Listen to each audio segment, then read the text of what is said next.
नमस्कार मित्रांनो, प्रेमाची गोष्ट या मालिकेच्या आजच्या भागामध्ये सागर काम करत असतो. त्याच वेळेला सई त्याच्याकडे येते आणि म्हणते की पप्पा, तू काही काम करत आहेस का ऑफिसचं? त्याच वेळेला सागर म्हणतो की हो सई बेटा, मी काम करत आहे. काय झालं? तेव्हा ती म्हणते की तू जरा कामातून ब्रेक घेऊ शकतोस का? तेव्हा तो म्हणतो की काय झालंय, कशासाठी? तेव्हा मग ती म्हणते की पप्पा, एक काम होतं, ते करायचं होतं. तेव्हा सागर म्हणतो की बोल, काय झालं, कोणतं काम? तेव्हा ती म्हणते की पप्पा, आपण मुक्ताईसाठी काहीतरी करूया का? मला ना जरा केक बनवायचा होता, तर आपण दोघे बनवूया का? तेव्हा सागर म्हणतो की सई बाळा, का अचानक हे सगळं कशासाठी? तेव्हा ती म्हणते की अरे पप्पा, आपण हे सगळं करतो ते मुक्ताईसाठी काहीच करत नाही, आणि मुक्ताई आपल्यासाठी खूप काही करते, पण आपण तिच्यासाठी काय करतो? ती बिचारी आपल्यासाठी किती काय काय करत असते, सगळ्यांची काळजी घेते, आणि आपण कोणीच तिची काळजी अजिबात घेत नाही. म्हणून मला असं वाटलं की पप्पा प्लीज, तू थोडा वेळ कामातून ब्रेक घे ना, आणि मग आपण काम करूया ना, म्हणजेच आपण केक बनवूया, असं ती म्हणत असते. त्याच वेळेला मग सागर म्हणतो की हो हो थांब. तर सई मऊ काहीच नाही ऐकता त्याचे घालगुच्चे घेत त्याला बाजूला करत म्हणते की पप्पा प्लीज, चल ना चल ना, आपण आत्ता जातोय केक बनवायला, चल ना पप्पा प्लीज, माझा पप्पा खूप गुड बॉय आहे आणि लव यू पप्पा, असं म्हणून ती त्याला घेऊन जात असते. त्याच वेळेला ती त्याला घेऊन जात असताना सागर म्हणतो की एक मिनिट सई, मला जरा सांग की अचानकच तुझ्या मनामध्ये हा केक बनवायचा कसा काय झाला? नक्की काय आहे तुझ्या डोक्यामध्ये? तुला काही लपवायचं आहे आणि त्याच्यासाठी तू हे सगळं करतेस का? नाही म्हणजे मुक्ताईचा मूड चांगला करण्यासाठी तू काही करतेस का? तू तिच्याशी काही बोलली आहेस का खोटं, किंवा काही लपवत आहेस का आमच्यापासून? तेव्हा मग सई शांत होते. सागर समजून जातो. सागर म्हणतो की अच्छा, म्हणजे माझी शक्यता खरी ठरली तर याचा अर्थ आमची सई माऊ आमच्यापासून काहीतरी लपवत आहे, म्हणून हे सगळं करायला बघते, बरोबर ना? मग आता सागर हा सईजवळ जातो आणि म्हणतो की आता सई माऊ, मला खरं खरं सांग, काय झालं आहे ते? काय झालं आहे जे तू माझ्यापासून लपवतेस? आणि मुक्ताईला तुला ते कळू द्यायचं नाही, म्हणूनच तू तिचा मूड ठीक करतेस, बरोबर ना?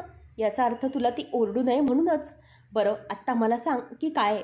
तेव्हा ती म्हणते की पप्पा, मला तू प्रॉमिस कर, तू मुक्ताईला यातलं काहीच सांगणार नाही. तेव्हा तो म्हणतो की ठीक आहे, प्रॉमिस. तुमचं काय ते पिंकी प्रॉमिस? तेव्हा मग तो पिंकी प्रॉमिस करून सई सांगायला सुरुवात करते.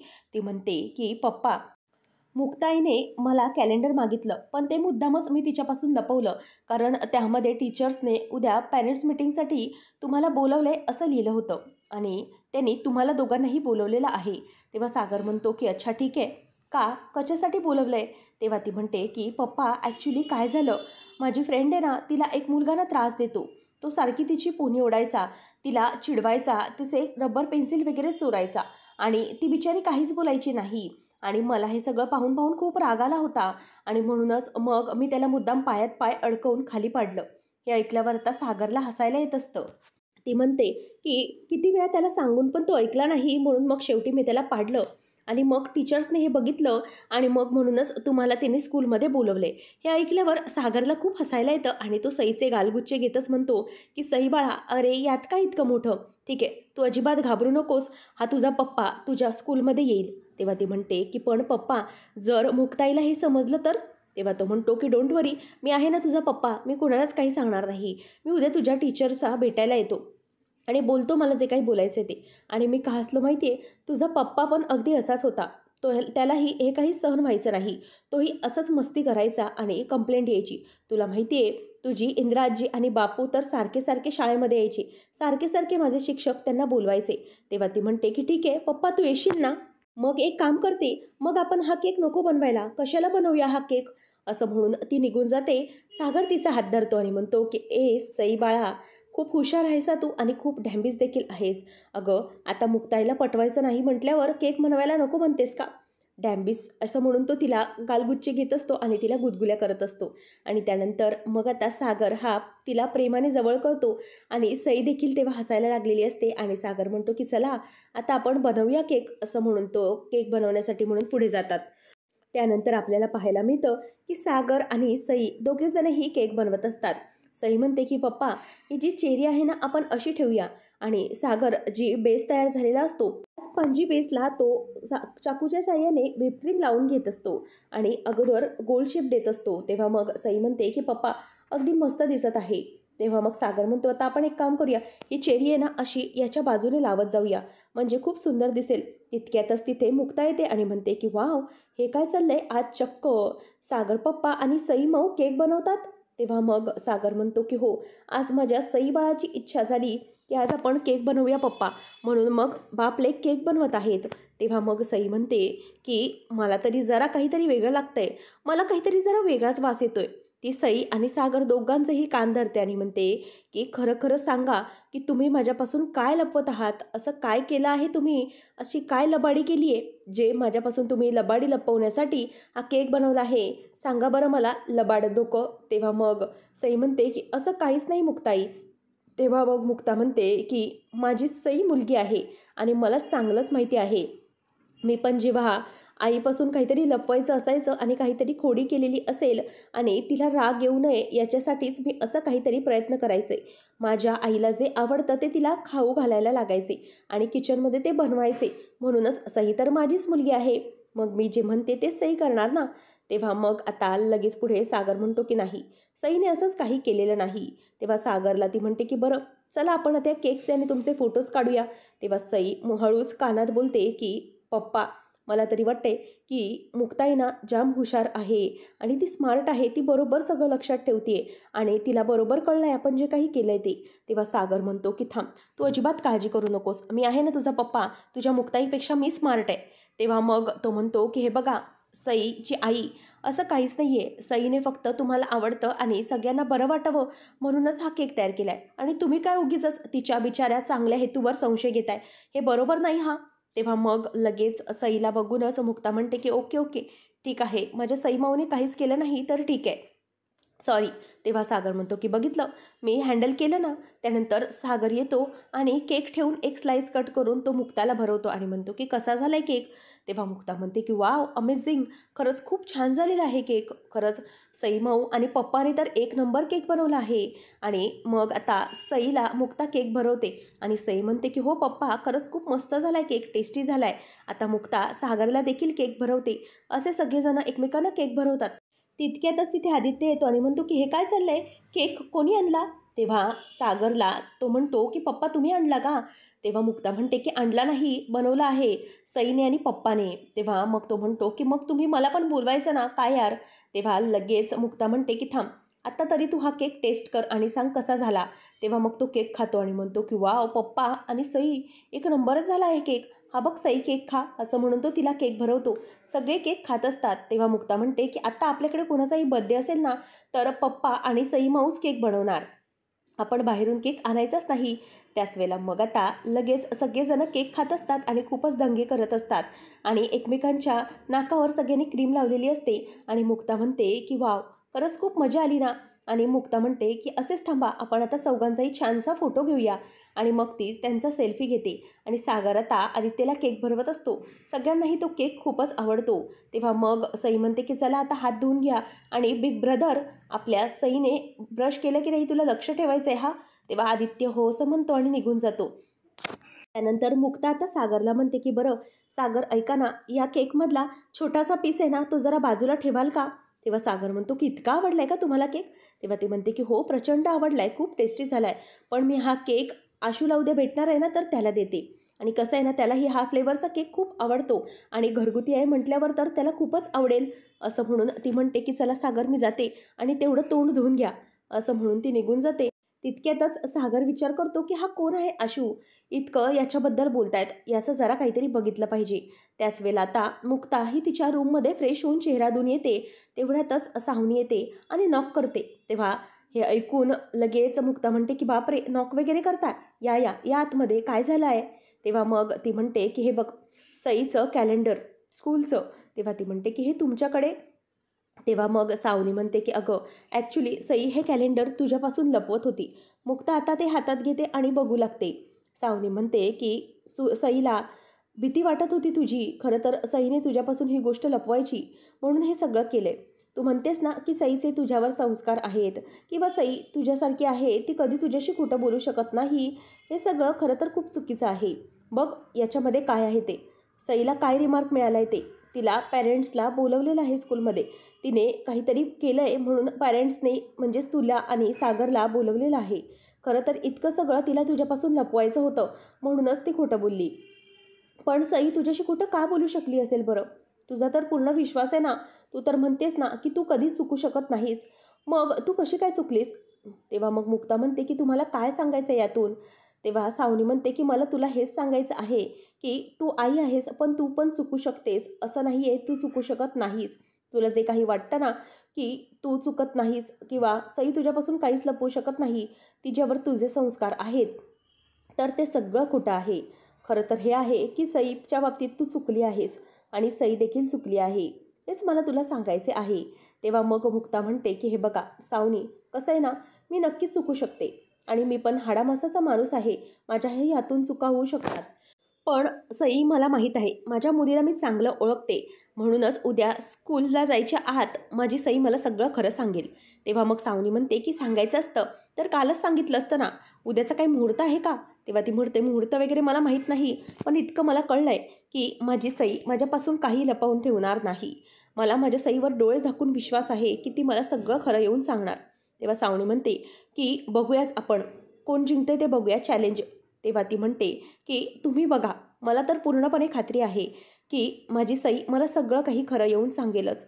बघायचं तुम्हाला आहे. माझा तर माझ्या सईवर पूर्ण डोळे झाकून विश्वास आहे आणि मी दिलेल्या संस्कारावर. कसं आहे ना, आईवडिलांनी जे मनात रुजवलेले संस्कार असतात ना, ते काहीही झालं तरीही मुले विसरत नाहीत. म्हणूनच माझ्या संस्कारांवर पूर्ण विश्वास आहे. काहीही झालं तरीही माझी सई हे सत्य माझ्यापासून लपवणार नाही. आणि सावनीला सईच्या याबद्दल खूपच राग येतो.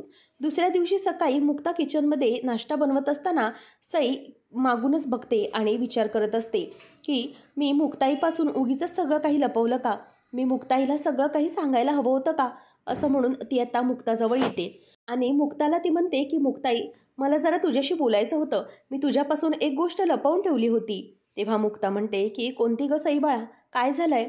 तेव्हा मग ती म्हणते की मुक्ताई, मला ना तुला बोलायचं होतं ते म्हणजे की मी माझं कॅलेंडर स्कूलमध्ये नाही विसरले आहे. मी माझं कॅलेंडर मुद्दाम तुझ्यापासून लपवलं. तेव्हा मग मुक्ता म्हणते की सई माऊ, काय झालं नक्की? कशाबद्दल बोलतेस तू? तेव्हा मग मुक्ताला ती म्हणते की तुला आणि सागर पप्पाला स्कूलमध्ये बोलवलेलं आहे. टीचर्सने कंप्लेंट केलेली आहे म्हणूनच तुम्हाला स्कूलमध्ये यायचे. त्याच वेळेला मुक्ता गॅस बंद करते आणि सईजवळ येते आणि तिच्या गालावरून हात फिरवून तिला जवळ घेत म्हणते की थँक्यू माझी सई माऊ, खरंच खूप थँक्यू. असं म्हणून ती तिला जवळ घेते. सईला मात्र कळत नाही की असं मुक्ताई आपली का करत आहे. त्याच वेळेला आता मुक्ता ही सईला बाजूला घेऊन तिथे झोपाळ्यावर बसवूनच म्हणते की हे बघ, कसं आहे ना सई माऊ, तू ही गोष्ट माझ्यापासून लपवली नाहीस, तर मला स्कूलमध्ये जायच्या आधी येऊन तू सांगितलंस ना, त्यासाठी मी तुला थँक्यू म्हणते. कारण जर तू माझ्यापासून ही गोष्ट लपवली असतीस ना, तर मला या गोष्टीचं खूप वाईट वाटलं असतं की माझी सई माऊ माझ्याशी खोटं बोलली. माझं बाळ माझ्याशी खरं बोललं. मला फक्त इतकीच अपेक्षा आहे की तू काही घडलं तरीही ते माझ्यापासून न लपवता मला येऊन सगळं काही खरं खरं सांगशील आणि ते तू केलंस ना, म्हणूनच. पण आता मला सांग की काय केलं आहेस तू स्कूलमध्ये? तू काय मस्ती केलीस जे टीचरने तुला म्हणजेच आम्हाला यायला सांगितले? तेव्हा ती म्हणते की अगं, एक मुलगा आहे, माझी फ्रेंडला ना तो त्रास देत होता. तिची पोनीच ओढायचा, तिला चिडवायचा. आम्ही सांगून पण त्याने ऐकलं नाही. मग मी त्याला पायात पाय घालून अडकवलं आणि नेमकं ते टीचरने बघितलं आणि तिने मला तुम्हाला यायला सांगितलं आहे. तेव्हा मग ती म्हणते की मग तू हे सगळं आधीच नाही का टीचरला सांगायचंस? तेव्हा ती म्हणते की सांगितलं पण त्याने ऐकलं नाही. मग मुक्ता म्हणते की पण तू असं हातात कायदा घ्यायचा नाही. हे सगळं तू अगोदर टीचरला सांगायचं आणि जर नाही ऐकलं तरच मग बघायचं. पण तू स्वतःहून काहीही करायला जायचं नाही. कोणाशीही मस्ती स्वतःहून करायला जायची नाही. त्याच वेळेला सागर येतो आणि म्हणतो की का का तिने स्वतःहून काही स्टँड घ्यायचा नाही? खरं तर बरोबर आहे माझ्या सईचं. तिने जे केलं ना ते अगदी योग्यच केलं. मी तिच्या सपोर्टमध्ये आहे. हो सई बाळा, तू जे काही केलंस ना अगदी योग्य केलं. कोणाचंच काही ऐकायचं नाही. आणि मी तर म्हणतोय की जर कोणी तुझ्यावर जास्त बोलण्याचा प्रयत्न केला तर सरळ त्याच्या 2 कानाखाली ठेवून द्यायच्या. तेव्हा मुक्ता म्हणते की अहो सागर, हे काय शिकवताय तुम्ही तिला? कसलं हे उगीच शिकवू नका. असं ती उद्या जाऊन स्कूलमध्ये करेल. तेव्हा सागर म्हणतो की केलं तर काहीच प्रॉब्लेम नाही, मी जाईल पॅरेंट्स मीटिंग म्हणून त्यांना भेटायला. खरं तर तिने काय सगळं करायचं आणि ती म्हणते ना की तिने स्कूलमध्ये टीचरला पण सांगितलं, पण त्यांनी टीचरचं पण ऐकलं नाही. याचा अर्थ की तिने जो काही स्टँड घेतला तो अगदी योग्यच घेतला ना. त्यावर मुक्ता म्हणते की ठीक आहे, तुम्ही समजवण्याच्या गोष्टी करा ना, डायरेक्टच मारामारीच्या गोष्टी कशाला शिकवताय तिला. कसं आहे ना, काही झालं तरीही तिने स्ट्रॉंग असायला हवंय. कुठल्या गोष्टी कुठे हाताळायच्या हे तिला कळलं पाहिजे. प्रत्येक वेळेलाच अंगाचा जोर वापरून चालत नसतं आणि कधीकधी पुरुषांच्या शक्तीपेक्षा महिलांची शक्ती ही कमी पडते. म्हणूनच कधीही शक्तीपेक्षा युक्ती वापरणं चांगलं असतं. त्याच वेळेला तो म्हणतो की नाही, कशाला, तेच मी सांगतोय, मुलींनी दुबळ होता कामा नये, मुलींनीही स्ट्रॉंग राहिलं पाहिजे. मग उद्या कोणी काय येईना, 2 हात करून चांगलंच आसमान दाखवलं पाहिजे. त्याच वेळेला मुक्ता म्हणते की हे बघा सागर, तुम्ही जे बोलताय ते अगदी योग्य आहे, पण मोठं झाल्यानंतर आता तुम्ही हे सगळं तिला का शिकवताय? स्कूलमध्ये उद्या ती तेच करेल ना, मग काय करणार आहात तुम्ही? तेव्हा सागर म्हणतो की करू दे, केलं तरी चालेल. मी माझ्या मुलीला आत्तापासून लहानपणापासून स्ट्रॉंग बनायला शिकवतोय, बाकी काहीच नाही. मला इतकंच कळतंय की तिच्यासारखे बाकी 2 कोणीही मुलं आले तरी सईने त्यांना ठेवून दिली तरी चालेल, काहीच प्रॉब्लेम नाही. दोघांचे वाद लागतात आणि मुक्ता आणि सागरकडे सई मात्र बघतच राहिलेली असते आणि दोघांचे वाद झाल्यामुळे सई आता टेन्शनमध्ये आलेली असते की मी आता यांचं काय करू. तेव्हा मग तितक्यातच इंद्रा येते आणि इंद्रा म्हणते की काय रे, काय चालली आहे तुमची बाचाबाच नुसती, बडबड बडबड, कणाला भांडता तुम्ही? तेव्हा मग आता सागर म्हणतो की अगं मम्मी, आम्ही भांडत नाही आहोत, आम्ही डिस्कशन करतोय. मुक्ता म्हणते की हो बरोबर, आम्ही सईच्या बाबतीतच बोलतोय. तेव्हा मग इंद्रा म्हणते की किती भांडताय तुम्ही आणि म्हणता की एरवी तर काय गं, तुम्ही लोक दाखवता की मुलांसमोर भांडायचं नाही, आणि काय गं ए मुक्ता, एरवी तर मुलांना आतमध्ये घेऊन जातेस, आम्हाला सांगतेस की मुलांसमोर भांडू नका वगैरे, आणि तुमचं दोघांचं काय चाललंय, असं म्हणून ती त्या दोघांनाही ओरडते. आणि मग सई आणि सागर या सगळ्यामध्ये हसत असतात, मुक्ताही हसत असते. आता इंद्रा म्हणते की चल गं सई माऊ जाऊया, मी तुझी शाळेची सगळी तयारी करून देते, असं म्हणून ती तिला हाताला धरून तिथून घेऊन जाते. आणि सागर मुक्ता आता एकमेकांकडे बघून हसत असतात आणि सागर आता तिथून निघून जातो आणि त्याच गोष्टीचा मुक्ता विचार करत असते. आणि त्यांचं झालेलं हे सगळं बोलणं सावनीने ऐकलेलं असतं आणि सावनी लांबूनच रागाने ते बघून तिथून मुक्ताच्या बाजूने निघून चाललेली असते. तेवढ्यात मुक्ता म्हणते की सावनी, 1 मिनिट, तुम्हाला मी सांगितलं होतं ना की काही झालं तरीही माझी सई माझ्यापासून काहीही लपवणार नाही, आणि बघा तेच झालं. माझी सई माऊ माझ्यापासून काहीच लपवत नाही आहे. जरीही मुलांकडून चुका झाल्या तरी ठीक आहे, पण आईकडे येऊन सांगणं ही आईची जबाबदारी असते आणि आई हे पूर्णपणे पार पाडू शकते. मी तुम्हाला सांगितलं होतं की माझ्या सईवर माझा पूर्ण विश्वास आहे.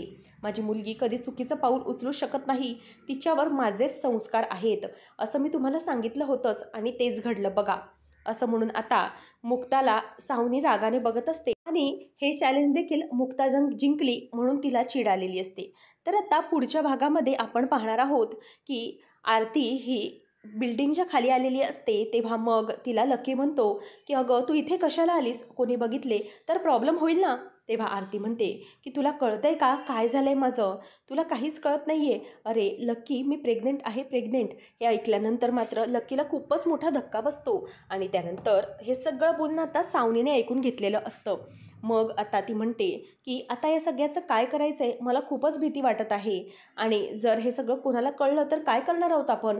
हे ऐकल्यानंतर लकीला देखील धक्का बसतो. नंतर सावनी ही लकीजवळ येते आणि म्हणते की हे बघ लकी, तुमचं आता जे काही बोलणं होतं ना ते मी सगळं ऐकलेलं आहे, आणि पण हे जर तुझ्या सागरला कळलं तर काय करणार आहेस तू, तो तर ना तुला इथून घराच्या बाहेरच हाकलून देईल, त्यापेक्षा मी जे सांगते ते कर. तेव्हा लकी म्हणतो की काय करायचं आहे. तेव्हा ती म्हणते की एक काम कर, आता तू जे काही हे आहे ना हे एक्सेप्टच करू नको. मी तर काय म्हणते की हे त्या मुलीच्या पोटात बाळ आहे ना ते तू एक्सेप्टच करू नको. तू सरळच सांगून दे ना की हे बाळ बाबा माझं नाही आहे आणि तू या सगळ्यामधून हात बाजूला काढून घे, असं सगळं सावनी ही लक्कीला म्हणते. आणि सावनीचं ते बोलणं आता लक्की ऐकतो आणि त्याला टेन्शन येऊ लागतं. तर इथे मुक्ता ही आरतीचा हात धरूनच तिला म्हणते की अगं आरती, काय झालंय, तुला कसला त्रास होतोय. तेव्हा ती म्हणते की मॅम, मला ना गरगरल्यासारखं होत आहे, अगदी चक्कर आल्यासारखं होत आहे. त्याच वेळेला मुक्ता म्हणते की इथे बस तू, तुला त्रास होत आहे. आणि नंतर मग मुक्ता तिच्या हातातलं प्रिस्क्रिप्शन पेपर बघते आणि त्यामध्ये औषधं लिहिलेली असतात. ती म्हणते की अगं, हा प्रिस्क्रिप्शन पेपर तर प्रेग्नन्सीच्या औषधांचा आहे. नेमकं काय झालं आहे? आणि मला सांग, कोण आहे तो मुलगा आरती? असं मुक्ता घाबरूनच तिला विचारते. त्याच वेळेला आता आरतीला काय बोलावे हे काही सुचत नाही. आता आरतीच्या पोटातलं बाळ हे लक्कीचंच आहे हे समजल्यानंतर मुक्ता काय निर्णय घेणार आणि सागर आणि मुक्ता या बाबतीत आरती आणि लक्कीचं काय करणार हे पाहणं रंजकतेचं ठरणार आहे. असेच अपडेट्स पाहत राहण्यासाठी आजच आपल्या चॅनलला सबस्क्राईब नक्की करा.